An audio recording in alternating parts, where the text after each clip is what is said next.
ओम शांति। आज 6 मार्च 2025 बाबा के महावाक्य हैं। मीठे बच्चे, जैसे तुम आत्माओं को यह शरीर रूपी सिंहासन मिला है, ऐसे बाप भी इस दादा के सिंहासन पर विराजमान हैं। उन्हें अपना सिंहासन नहीं। प्रश्न: जिन बच्चों को ईश्वरीय संतान की स्मृति रहती है, उनकी निशानी क्या होगी? उत्तर: उनका सच्चा लव एक बाप से होगा। ईश्वरीय संतान कभी भी लड़ेंगे झगड़ेंगे नहीं। उनकी कुदृष्टि कभी नहीं हो सकती। जब ब्रह्मा कुमार कुमारी अर्थात बहन भाई बने तो गंदी दृष्टि जा नहीं सकती। गीत है, छोड़ भी दे आकाश सिंहासन। ओम शांति। अब बच्चे जानते हैं, बाबा ने आकाश सिंहासन छोड़कर अब दादा के तन को अपना सिंहासन बनाया है। वह छोड़कर यहाँ जाकर यहाँ आकर बैठे हैं। यह आकाश तत्व तो है जीव आत्माओं का सिंहासन। आत्माओं का सिंहासन है वह महतत्व, जहाँ तुम आत्माएं बिगैर शरीर रहती थी। जैसे आकाश में सितारे खड़े हैं ना, वैसे तुम आत्माएं भी बहुत छोटी छोटी वहाँ रहती हो। आत्मा को दिव्य दृष्टि बिगैर देखा नहीं जा सकता। तुम बच्चों को अभी यह ज्ञान है। जैसे स्टार कितना छोटा है, वैसे आत्माएं भी बिंदी मिसल है। अब बाप ने सिंहासन तो छोड़ दिया है। बाप कहते हैं, तुम आत्माएं भी सिंहासन छोड़कर यहाँ इस शरीर को अपना सिंहासन बनाती हो। मुझे भी जरूर शरीर चाहिए। मुझे बुलाते ही है पुरानी दुनिया में। गीत है ना, दूर देश का रहने वाला। तुम आत्माएं जहाँ रहती हो वह है तुम आत्माओं और बाबा का देश। फिर तुम स्वर्ग में जाते हो जिसकी बाबा स्थापना कराते हैं। बाप खुद उस स्वर्ग में नहीं आते। खुद तो वाणी से परे वानप्रस्थ में जाकर रहते हैं। स्वर्ग में उनकी दरकार नहीं। वह तो दुख सुख से न्यारे है ना। तुम तो सुख में आते हो तो दुख में भी आते हो। अभी तुम जानते हो हम ब्रह्मा कुमार कुमारियां बहन भाई हैं। एक दो में कुदृष्टि का ख्याल भी नहीं आना चाहिए। यहाँ तो तुम बाप के सम्मुख बैठे हो, आपस में बहन भाई हो। पवित्र रहने की युक्ति देखो कैसी है। यह बातें कोई शास्त्रों में नहीं है। अभी सभी का बाबा एक है तो सभी बच्चे हो गए ना। बच्चों को आपस में लड़ना झगड़ना भी नहीं चाहिए। इस समय तुम जानते हो हम ईश्वरीय संतान हैं। पहले आसुरी संतान थे, फिर अब संगम पर ईश्वरीय संतान बने हैं, फिर सतयुग में दैवी संतान होंगे। यह चक्र का बच्चों को मालूम पड़ा है। तुम ब्रह्मा कुमार कुमारियां हो, फिर कभी कुदृष्टि जाएगी नहीं।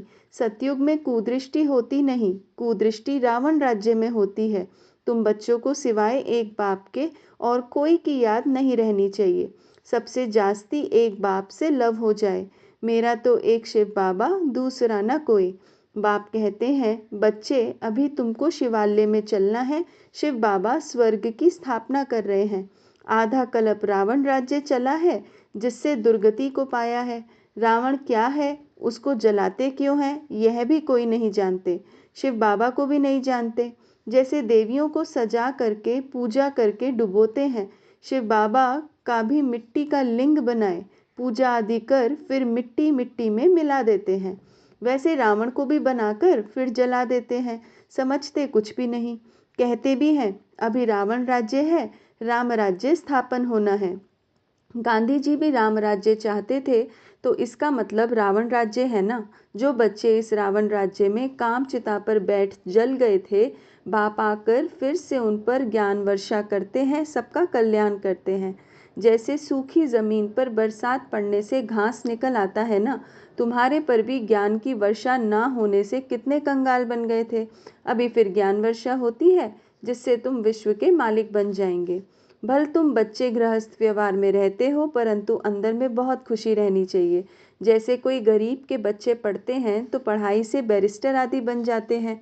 वो भी बड़ों बड़ों के साथ बैठते हैं, खाते पीते हैं। भीलनी की बात भी शास्त्रों में है ना। तुम बच्चे जानते हो, जिन्होंने सबसे जास्ती भक्ति की है वही सबसे जास्ती ज्ञान आकर लेंगे। सबसे जास्ती शुरू से लेकर तो हमने भक्ति की है, फिर हमको ही बाबा स्वर्ग में पहले पहले भेज देते हैं। यह है ज्ञान युक्त यथार्थ बात, बरोबर हम ही सो पूज्य थे फिर सो पुजारी बनते हैं, नीचे उतरते जाते हैं। बच्चों को सारा ज्ञान समझाया जाता है। इस समय यह सारी दुनिया नास्तिक है, बाप को नहीं जानते, नेति नेति कह देते हैं। आगे चलकर यह सन्यासी आदि सब आकर आस्तिक जरूर बनेंगे। कोई एक सन्यासी आ जाए तो भी उन पर सभी विश्वास थोड़ी करेंगे, कहेंगे इन पर बीके ने जादू लगाया है, उनके चेले को गद्दी पर बिठाए उनको उड़ा देंगे। ऐसे बहुत सन्यासी तुम्हारे पास आए हैं फिर गुम हो जाते हैं। यह है बड़ा वंडरफुल ड्रामा। अभी तुम बच्चे आदि से लेकर अंत तक सब जानते हो।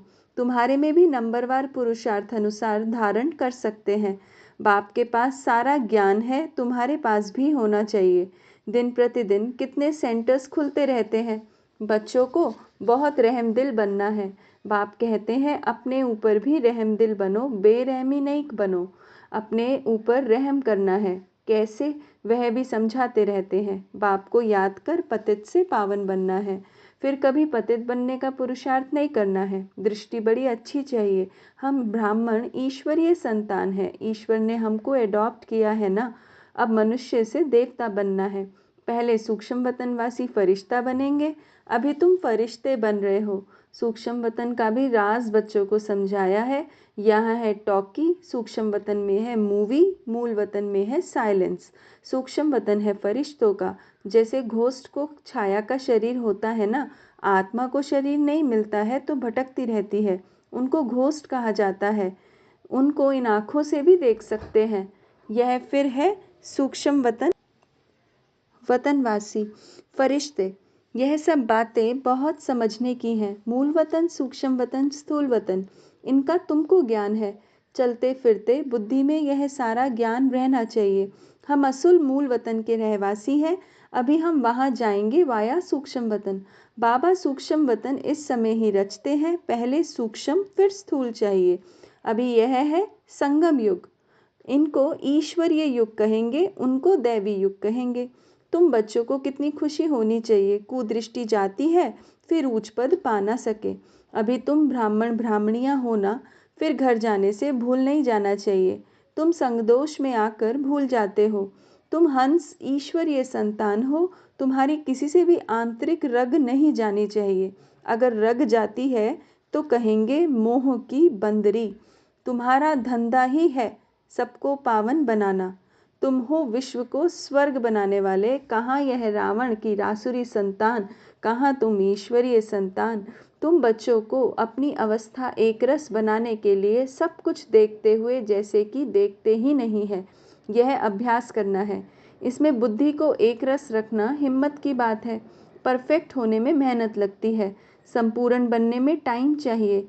जब कर्मातीत अवस्था हो तब वह दृष्टि बैठे, तब तक कुछ ना कुछ खींच होती रहेगी। इसमें बिल्कुल उपराम होना पड़ता है। लाइन क्लियर चाहिए। देखते हुए जैसे तुम देखते ही नहीं हो, ऐसा अभ्यास जिसका होगा वही ऊंच पद पाएंगे। अभी वह अवस्था थोड़ी है। सन्यासी तो इन बातों को समझते भी नहीं है। यहाँ तो बड़ी मेहनत लगती है। तुम जानते हो हम भी इस पुरानी दुनिया का सन्यास कर बैठे हैं। बस हमको तो अब स्वीट साइलेंस होम में जाना है और कोई की बुद्धि में नहीं है जितना तुम्हारी बुद्धि में है। तुम ही जानते हो अब वापस जाना है। शिव भगवानुवाच भी है, वह पतित पावन लिबरेटर गाइड है। कृष्ण कोई गाइड नहीं। इस समय तुम भी सबको रास्ता बताना सीखते हो, इसलिए तुम्हारा नाम पांडव रखा है। तुम पांडवों की सेना है। अभी तुम देही अभिमानी बने हो, जानते हो अब वापस जाना है। यह पुराना शरीर छोड़ना है। सर्प का मिसाल, भ्रमरी का मिसाल, यह सब है तुम्हारे इस समय के। अभी तुम प्रैक्टिकल में हो, वह तो यह धंधा कर ना सके। तुम जानते हो यह कब्रिस्तान है, फिर अब परिस्तान बनना है। तुम्हारे लिए सब दिन लकी हैं। तुम बच्चे सदैव लकी हो। गुरुवार के दिन बच्चों को स्कूल में बिठाते हैं, यह रस्म चली आती है। तुमको अभी वृक्षपति पढ़ाते हैं, यह बृहस्पति की दशा तुम्हारी जन्म जन्मांतर चलती है। यह है बेहद की दशा। भक्ति मार्ग में हद की दशाएं चलती हैं। अभी है बेहद की दशा, तो पूरी रीति मेहनत करनी चाहिए। लक्ष्मी नारायण कोई एक तो नहीं है ना, उन्हों की तो डायनेस्टी होगी ना। जरूर बहुत राज्य करते होंगे। लक्ष्मी नारायण की सूर्यवंशी डायनास्टी का राज्य चला है, यह बातें भी तुम्हारी बुद्धि में है। तुम बच्चों को यह भी साक्षात्कार हुआ है कि कैसे राज तिलक देते हैं, सूर्यवंशी फिर चंद्रवंशी को कैसे राज्य देते हैं। माँ बाप बच्चे का पांव धोकर राज तिलक देते हैं, राज्य भाग्य देते हैं। यह साक्षात्कार आदि सब ड्रामा में नूंद है, इसमें तुम बच्चों को मूंझने की दरकार नहीं है। तुम बाप को याद करो, स्वदर्शन चक्रधारी बनो, दूसरों को भी बनाओ। तुम हो ब्रह्मा मुख वंशावली, स्वदर्शन चक्रधारी सच्चे ब्राह्मण। शास्त्रों में स्वदर्शन चक्र से कितनी हिंसाएं दिखाई हैं। अभी बाप तुम बच्चों को सच्ची गीता सुनाते हैं, यह तो कंठ कर लेनी चाहिए। कितना सहज है, तुम्हारा सारा कनेक्शन है ही गीता के साथ। गीता में ज्ञान भी है तो योग भी है। तुमको भी एक ही किताब बनाना चाहिए, योग का किताब अलग क्यों बनाना चाहिए। परंतु आजकल योग का बहुत नामाचार है, इसलिए नाम रखते हैं ताकि मनुष्य आकर समझें। आखिरीन यह भी समझेंगे कि योग एक बाप से लगाना है। जो सुनेंगे वह फिर अपने धर्म में आकर ऊंच पद पाएंगे। अच्छा, मीठे मीठे सिकिलदे बच्चों प्रति माता पिता बाप दादा का याद प्यार और गुड मॉर्निंग। रूहानी बाप की रूहानी बच्चों को नमस्ते।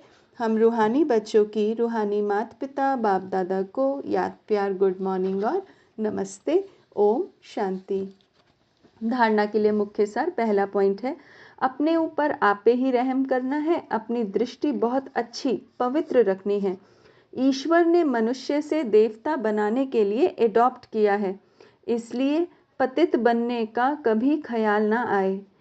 संपूर्ण कर्मातीत अवस्था को प्राप्त करने के लिए सदा उपराम रहने का अभ्यास करना है। इस दुनिया में सब कुछ देखते हुए भी नहीं देखना है, इसी अभ्यास से अवस्था एक रस बनानी है। वरदान, हर कदम में पद्मों की कमाई जमा करने वाले, सर्व खजानों से संपन्न व तृप्त आत्मा भव। जो बच्चे बाप की याद में रहकर हर कदम उठाते हैं, वह कदम कदम में पद्मों की कमाई जमा करते हैं। इस संगम पर ही पद्मों की कमाई की खान मिलती है। संगम युग है जमा करने का युग। अभी जितना जमा करना चाहो उतना कर सकते हो। एक कदम अर्थात एक सेकंड भी बिना जमा के ना जाए, अर्थात व्यर्थ ना हो। सदा भंडारा भरपूर हो, अप्राप्त नहीं कोई वस्तु, ऐसे संस्कार हो। जब अभी ऐसी तृप्त व संपन्न आत्मा बनेंगे, तब भविष्य में अखुट खजानों के मालिक होंगे। स्लोगन, कोई भी बात में अपसेट होने के बजाय नॉलेजफुल की सीट पर सेट रहो। मातेश्वरी जी के अनमोल महावाक्य। आधा कल्प ज्ञान ब्रह्मा का दिन और आधा कल्प भक्ति मार्ग ब्रह्मा की रात। आधा कल्प है ब्रह्मा का दिन, आधा कल्प है ब्रह्मा की रात। अब रात पूरी हो सवेरा आना है। अब परमात्मा आकर अंधियारे की अंत कर सोझरे की आदि करता है। ज्ञान से है रोशनी, भक्ति से है अंधियारा। गीत में भी कहते हैं, इस पाप की दुनिया से दूर कहीं ले चल, चित्त चैन जहाँ पावे। यह है बेचैन दुनिया जहाँ चैन नहीं है। मुक्ति में ना है चैन ना है बेचैन। सतयुग त्रेता है चैन की दुनिया, जिस सुखधाम को सभी याद करते हैं। तो अब तुम चैन की दुनिया से निकल रहे हो ना, में चल रहे हो। वहाँ कोई अपवित्र आत्मा जा नहीं सकती। वह अंत में धर्मराज के डंडे खाए कर्म बंधन से मुक्त हो शुद्ध संस्कार ले जाते हैं, क्योंकि वहाँ ना अशुद्ध संस्कार होते हैं ना पाप होता है। जब आत्मा अपने असली बाप को भूल जाती है, तो यह भूल भुलैया का अनादि खेल हार जीत का बना हुआ है। इसलिए अपने सर्वशक्तिवान परमात्मा द्वारा शक्ति ले, विकारों के ऊपर विजयी पहन 21 जन्मों के लिए राज्य भाग्य ले रहे हैं। अच्छा, ओम शांति।